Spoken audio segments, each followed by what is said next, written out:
साखर किंवा गूळ न वापरता महिनाभर टिकणारी उपवासाची रेसिपी करणार आहोत। एकदम पौष्टिक रेसिपी आहे। फक्त 2 साहित्य वापरून करायला पण सोपी आहे। फक्त 10 मिनिटात ही रेसिपी तयार होते। कोणतीही पूर्वतयारी न करता फटाफट ही रेसिपी बनवून तयार होते। एकदम साधी सिंपल ही रेसिपी आहे, पण चवीला अप्रतिम लागते। उपवासाला तुम्ही खाऊ शकता। महिनाभर ही रेसिपी टिकते। एकदम सोपी रेसिपी आहे। चला आता पटकन रेसिपीला सुरुवात करूया। व्हिडिओला लाईक करा आणि माझ्या यूट्यूब चॅनलला नक्की सबस्क्राईब करा। आणि हो, अजून एक, जर तुमच्या शरीरातील हिमोग्लोबिन कमी झालं असेल ना, तर तुम्ही ही शेंगदाण्याची चिक्की ना रोज खा। खरंच तुमचं 15 ते 20 दिवसात तुम्हाला फरक नक्कीच जाणवेल। तर उपवास नसला तरी तुम्ही ही शेंगदाण्याची चिक्की खाऊ शकता। नक्की ट्राय करा।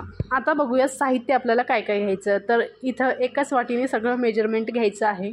तर 1 वाटी शेंगदाणे घेतले आहे। शेंगदाणे छान आपल्याला तेल किंवा तुपाचा वापर न करता शेंगदाणे खमंग असे भाजून घ्यायचे आहेत। तर आमच्या इकडची लाईट गेली होती, तर सगळं झाल्यावर रेसिपी नंतर लाईट आली, मग मी टॉर्च लावून ही रेसिपी बनवली आहे। जर तुम्हाला काही व्हिडिओमध्ये समजा अंधार जाणवत असेल, जर तुम्हाला काही कळालं नसेल तर कमेंट करून तुम्ही मला विचारू शकता। शेंगदाणे भाजून घेते वेळेस गॅसची फ्लेम ना एकदम कमी ठेवायची आहे आणि मग शेंगदाणे आपल्याला खरपूस असे भाजून घ्यायचे आहेत। आणि शेंगदाणे असे कुरकुरीत झाले पाहिजे एवढे छान भाजून घ्यायचे आहेत, म्हणजे आपण ती चिक्की शेंगदाण्याची बनवणार आहोत ना, ती सुद्धा छान कुरकुरीत लागते आणि महिनाभर टिकते।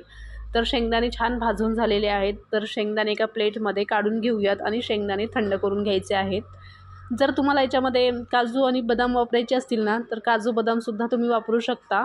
जर तुम्हाला शेंगदाण्याची चिक्की खायची नसेल तर काजू बदामची सुद्धा चिक्की याच पद्धतीने तुम्ही करू शकता। मस्त लागते ती सुद्धा। तर शेंगदाण्याचे टरफलं सगळे काढून घ्यायचे आहेत आणि शेंगदाणे छान मोकळे करून घ्यायचे आहेत, म्हणजे एका शेंगदाण्याचे 2 भाग करून घ्यायचे आहेत। तर या पद्धतीने बघू शकता। आणि शेंगदाणे खूप मस्त असे आतून सुद्धा भाजलेले आहेत। तर असे शेंगदाणे आपल्याला भाजून घ्यायचे आहेत। शेंगदाणे साईडला ठेवून देऊयात। आता आपल्याला साखर कॅरमलाइज करून घ्यायची आहे। तर ज्याही वाटीने आपण शेंगदाणे घेतले होते त्याच वाटीने 1 वाटी साखर घ्यायची आहे। साखर ना कॅरमलाइज करते वेळेस गॅसची फ्लेम मीडियम ठेवायची आहे आणि मगच साखर कॅरमलाइज करून घ्यायची आहे। साखरेला व्यवस्थित थोडंसं पसरून घ्यायचं आहे आणि हलवायचं नाही थोडा वेळ। आता हे बघू शकता बऱ्यापैकी साखर ना वितळली आहे। तर याला आता मिक्स करून घेऊयात। जर तुम्हाला साखर वापरायची नसेल आणि गूळ वापरायचा असेल तर तुम्ही गूळ वापरून सुद्धा ही रेसिपी करू शकता। जेवढी साखर घेतली होती तेवढंच गूळ घ्यायचं आहे, म्हणजे जेवढे शेंगदाणे घेतले होते तेवढीच आपल्याला साखर किंवा गूळ घ्यायचं आहे। जर काही समजलं नाही तर कमेंट करून विचारू शकता। तर आता हे व्यवस्थित आपल्याला मिक्स करून घ्यायचं आहे।